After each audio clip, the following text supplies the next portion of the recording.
Okay, Ginger will. He's very brave. Okay.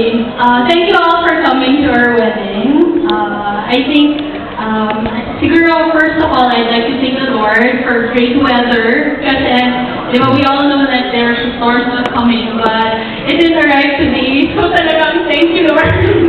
Because, of course, we wanted naman all of you would enjoy this celebration with us. I would like to thank my parents for supporting us during the preparations and during all the 29 years of my life. I'd like to thank my family and friends who are all here. My friends since I was siguro years way back since I was in grade school. Yeah, I would like to I would like to thank my family, of course, all the members of the Martinez family, to my grandparents, Mr. and Mrs. Mackenzie, to the Pano family as well. Thank you for being here, and of course, other relatives who came from Bacolod and from the States. I'd like to thank you very much for sharing with us this special occasion.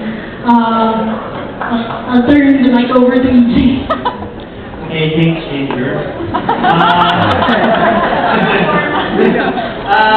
So first of all, I'd like to thank the Lord kasi kung dapat may bagyo, inulit.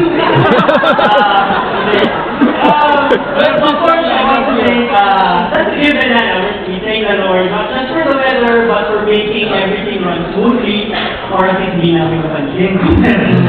Pero, yun. Tapos, we also like to thank, from my side, of course, my parents, mommy and daddy.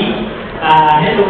Who have also supported me for 29 years, which is coincidentally also my age.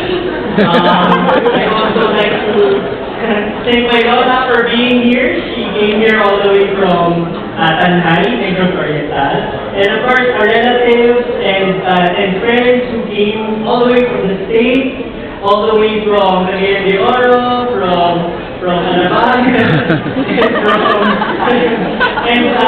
from Arizona, from San Francisco, from Kentucky, from Paranaque, everywhere. So thank you all for being here, and all our friends who are sharing this happy day with us. Thank you so much. Yay!